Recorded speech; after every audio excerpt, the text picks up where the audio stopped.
Today we're going to talk about the moment when General Gotthard Heinrici entered Hitler's bunker on April 21, 1945, and told him to his face that Berlin would fall within 48 hours, that defense was impossible with only 200,000 poorly equipped soldiers against 2 million Soviet troops. Heinrici commanded the last line of defense between the Soviets and Berlin, and did something few generals had the courage to do.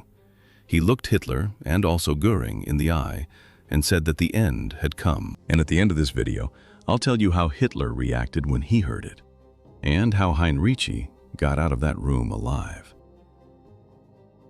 To better understand what happened in April 1945, we first need to understand who Gotthard Heinrici was, because he was exactly the kind of person Hitler hated having around. Heinrici was born in 1886, the son of a Lutheran pastor, and joined the army back in the days of the German Empire.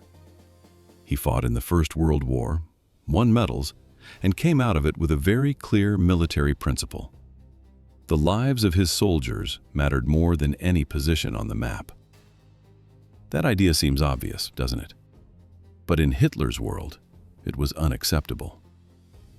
In the Second World War, while other generals competed to show who was more loyal, more faithful to the official line, more willing to attack, Heinrici went in the opposite direction. He specialized in defense, and not just any kind of defense. He developed a technique called defense in depth. Instead of packing the front line with soldiers and trying to stop the enemy at first contact, he organized the troops in several layers. The first line was almost a decoy. The enemy would advance, think it was winning, and then run into the second layer, then the third, wearing itself down, losing momentum, and ending up far from its supply lines. It was smart, efficient, and it saved German lives. But it had a problem. Hitler hated retreating. To him, any move backward was weakness, treason, cowardice. Heinrici was afraid, but he did not accept Hitler's view. What mattered to him were the actual results. At the Battle of Moscow in 1941, when he saw that the situation was becoming untenable, he ordered a retreat to save his troops, directly ignoring the Führer's orders. That kind of attitude caused constant friction with the high command. On top of all that, Heinrici never joined the Nazi Party. In Hitler's Germany, that was a silent declaration. His wife had Jewish ancestry and was protected only by a special document signed by Hitler himself, classifying her as being of German blood. Heinrici knew that, and he probably never forgot it. This was the man who, in March of 1945, was called in to take command of Army Group Vistula, the last front line before Berlin. An impossible mission. When Heinrici took command in March of 1945, what he found was hard to describe. The group had been commanded by Heinrich Himmler, the head of the SS, one of the most feared men in the regime, but someone with absolutely no real military experience. It was like putting an accountant in charge of flying a fighter plane. The result was exactly what anyone would expect: total chaos. Units with no coordination, communications breaking down, soldiers with no idea who was in command. Heinrici arrived, assessed the situation, and did not fool himself for even a second. It was lost. The question was not whether the Soviets would reach Berlin. The question was how long he could delay it. With what he had available, exhausted soldiers, Hitler Youth teenagers, elderly men of the Volkssturm, First World War rifles, too little ammunition, and almost no air support, he reorganized the defensive lines along the Oder River. He chose the Seelow Hills as the main point of resistance.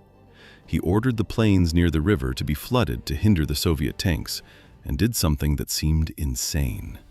He emptied the front-line positions before the enemy bombardment. He left almost no one on the riverbank, only symbolic positions as decoys. It was a risky gamble. If he got the timing of the Soviet attack wrong, he would lose everything at once. But he was right. In the early hours of April 16, 1945, Marshal Georgy Zhukov unleashed one of the biggest bombardments in the history of the war. 9,000 guns firing at the same time. The sky was ablaze. The Soviets used giant searchlights to blind the defenders. The ground shook for kilometers all around. But the German positions on the riverbank were almost deserted. The real troops were waiting in the hills. The Soviets suffered heavy losses. The Battle of the Seelow Heights lasted 4 days of brutal fighting. Stalin was furious with Zhukov over the worse-than-expected results. In a war where failure could cost you your head, that was a dangerous situation, even for a victorious marshal. But with 2 million men against a few tens of thousands, the math was inevitable. The German lines collapsed, and the Red Army kept advancing toward Berlin. Now pay close attention. If you think the peak of the tension has already passed, just wait until you see what happened next. What Hitler did in the following hours inside the bunker is something few people talk about, and it completely changed the fate of those final days.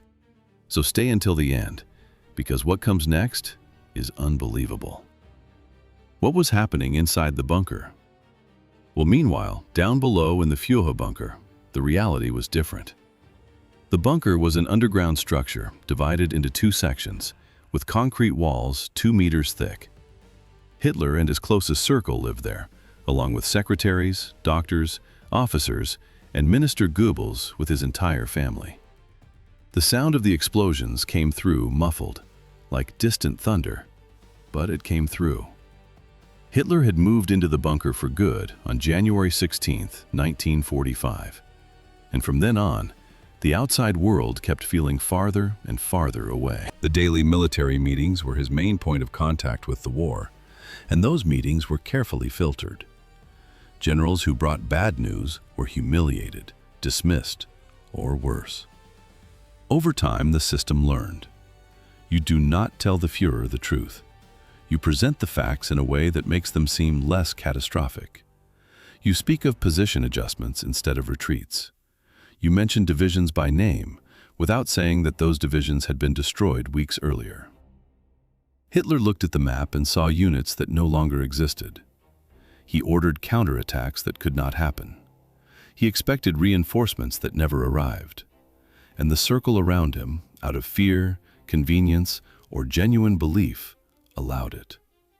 It was a theater of the absurd staged underground, while Berlin burned above. The warning no one wanted to hear. On April 21, 1945, Heinrici gave the General Staff a blunt assessment. The Ninth Army, under General Theodor Busse, was on the verge of being encircled. If it was not given immediate authorization to withdraw, it would be completely destroyed. Heinrici tried to speak directly with Hitler and asked to be put through, but the answer was that the Führer could not take his call at that moment. So he went straight to the point with the General Staff. If the withdrawal was not authorized, he would rather be relieved of command. He was not willing to sign the death sentence of 100,000 soldiers for an order he knew was wrong.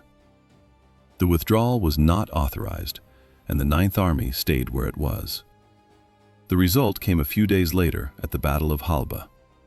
The Ninth Army desperately tried to break through the Soviet encirclement and march west. It is estimated that around 40,000 soldiers died in that pocket. It was one of the last and bloodiest battles of the war in Europe. In the end, only about 25,000 managed to escape and surrender to the Americans on the banks of the Elbe River. Heinrici knew that was going to happen. He had warned them, remember? But he was ignored. April 22nd, the day everything ended. And then, my friends, the 22nd of April, 1945 arrives. This is the day, the central moment of this whole story. Everything revolved around one name, Felix Steiner. Steiner was an SS general who commanded a group of forces north of Berlin. In the previous days, Hitler had ordered Steiner to organize a counterattack to relieve the Soviet pressure on the city. It was the solution Hitler had in mind. Steiner would attack from the north, cut the Soviet flank, and Berlin would be saved. At the afternoon meeting on the 22nd of April, Hitler expected news that the attack had begun. But the news that arrived was different. Steiner had not attacked. There was no way for him to attack. The forces Hitler imagined Steiner had, numerous, well-equipped units ready for combat, simply did not exist in those numbers. They were ghosts on the map. The counterattack that was supposed to save Berlin had never left the drawing board. What happened next was described by everyone present as something they had never seen before. Hitler jumped up from his chair, started shouting, and called his generals cowards, traitors, and incompetents who had sabotaged him all his life. He threw papers, slammed his fists on the table, paced in circles, and then stopped. He fell silent for a few seconds and said, in a voice those present later described as almost unrecognizable, that the war was lost. Not as a question, not as a hypothesis, but as a fact spoken out loud. He said he would not leave Berlin, that he would stay there until the end, that he would rather die in the city than flee or be captured. General Jodl and Field Marshal Wilhelm Keitel left the room without saying a word. An officer later said that the corridor remained in absolute silence for several minutes. It was a different kind of silence, a heavy silence, as if the air had thickened. That was the moment. Not Stalingrad, not the day of the defeat in the Ardennes.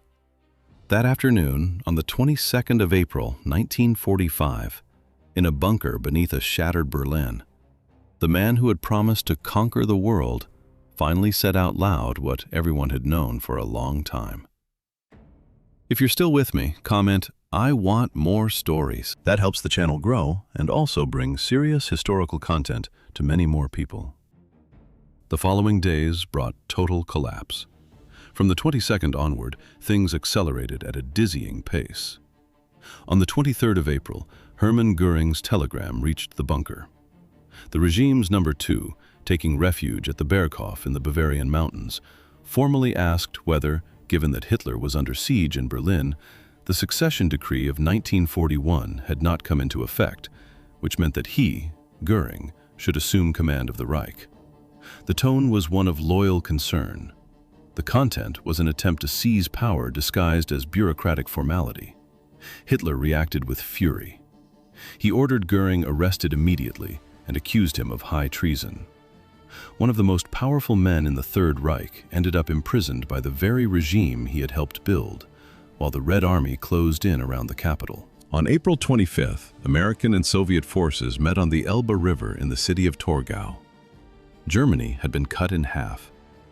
That same day, the Red Army completed the encirclement of Berlin, and there was no longer any way out. On April 28th, Benito Mussolini was captured by Italian partisans and executed. His body was taken to Milan and hung upside down from the canopy of a gas station, fully exposed to the crowd. Hitler received the news the following day. He had already said repeatedly that he would rather die than be captured and put on display.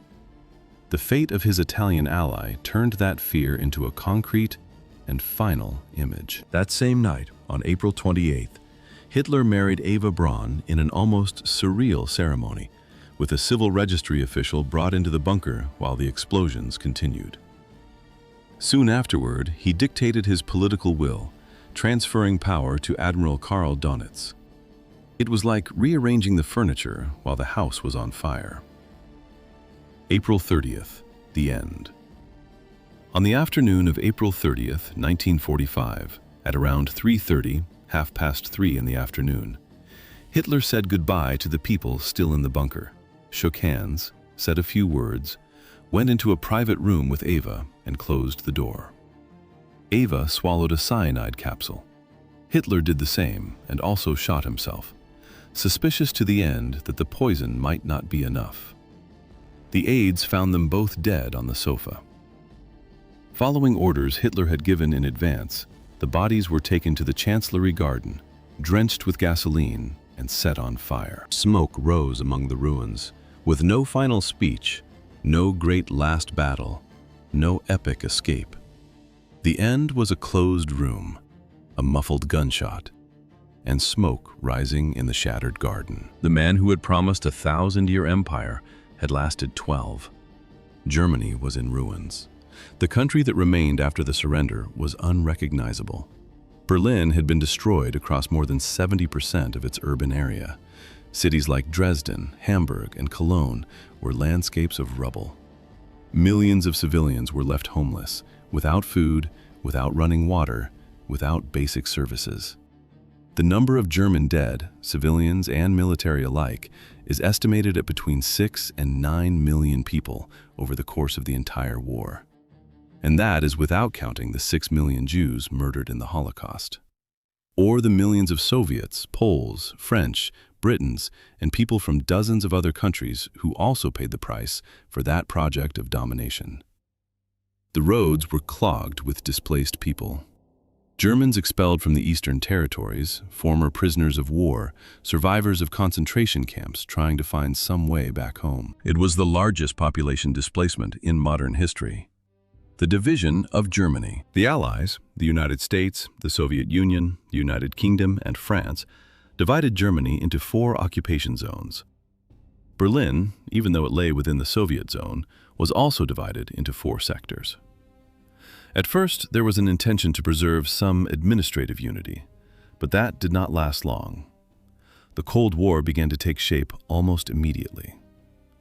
The differences between the Western Bloc and the Soviet Union over Germany's future kept deepening. In 1949, the division was formalized. 2 separate countries emerged: the Federal Republic of Germany, West Germany, aligned with the West, and the German Democratic Republic, East Germany, under Soviet influence. Berlin was physically divided by a wall beginning in 1961, and it remained that way for 28 years, until 1989. The Nuremberg trials. Before all of this was settled, there was an account to settle. Between November of 1945 and October of 1946, the main surviving leaders of the Nazi regime were tried in Nuremberg, the same city where the racial laws had been promulgated 10 years earlier. It was a symbolic and legal reckoning at the same time. Hermann Göring, the man who had tried to take power while Hitler was dying in the bunker, was sentenced to death. Hours before he was to be hanged, he swallowed a cyanide capsule he had hidden in his cell. He died on the night of October 15, 1946. 10 other Nazi leaders were hanged. Rudolf Hess, who had mysteriously flown to Scotland in 1941 in a lone attempt to negotiate peace, was sentenced to life imprisonment and remained in prison until 1987, when he died in Spandau prison at the age of 93. The last Nuremberg prisoner. Heinrich Himmler, the head of the SS, who had tried to command troops without having any idea what he was doing, was captured by the British shortly after the end of the war. Before he could be interrogated, he bit down on a cyanide capsule hidden in one of his teeth. He died on May 23, 1945. Joseph Goebbels, the propaganda minister who had voluntarily remained in the bunker with his family, was never brought to trial. On May 1, 1945, one day after Hitler's death, Goebbels and his wife Magda poisoned their 6 children with cyanide while they slept, so that they would not have to live in a world without Nazism, as Magda had declared, and then took their own lives. The era of the men who believed they were building an eternal empire had ended in a succession of suicides, hangings, and empty cells. The legacy that remained, and the Germany that was reborn. Germany took decades to process what it had done and what it had lived through. It was neither a simple nor a linear process. There was denial, yes, and there was silence too. Years in which people preferred not to talk about what had happened during those 12 years. Many former Nazis found ways to go on living normal lives without being held to account. Others, like the notorious Adolf Eichmann, one of the logistical architects of the Holocaust, fled to other countries and were only found years later. Eichmann was captured by the Israeli intelligence service there in Argentina in 1960 and executed in 1962. But little by little, especially from the 1960s onward, Germany began a long effort to confront the past. education, monuments, legislation. They made Holocaust denial illegal, and they made Nazi symbols illegal. The country built one of the most rigorous cultures of historical memory in the world. In 1970, Chancellor Willy Brandt visited the Warsaw Ghetto Memorial and spontaneously knelt in silence before the monument. He said nothing. He remained like that for a few moments. The image went around the world and became a symbol that it was possible to acknowledge the horror without trying to erase it. Germany, reunified in 1990, built one of the largest Holocaust memorials in the world in the very center of Berlin. 2,711 concrete blocks of varying heights, where anyone can enter, walk, and feel small before the weight of what happened. Hitler's bunker was demolished by the Soviets back in the 1940s. Today, there is a parking lot on the site and a discreet plaque marking where it once stood. It was a conscious choice not to turn the place into an attraction, not to give glamour to the end of a regime that deserved none. Because in the end, the most important lesson those 12 years left behind is not about military strategy or geopolitics or the details of the final days in the bunker. It is about what happens when a society gives up critical thinking, when fear silences those who could speak the truth, and when the cult of a leader replaces reality. Heinrici told the truth and was ignored. Berlin burned. Half a continent was destroyed. Tens of millions of people were killed. History cannot be undone, but it repeats patterns, and that is why it is worth knowing. So, do you think the defeat could have been acknowledged earlier? Heinrici tried to warn them. Hitler did not want to listen, and the result was more blood, more deaths, and more destruction in the final days of a conflict that had already been decided a long time before. And for you, what was the real moment when the war was lost? Stalingrad? D-Day? Or that afternoon of April 22nd in the bunker? Leave a comment below, all right? And the next video on your screen right now is also well worth watching. Don't leave without checking it out. A big hug to everyone, and see you next time.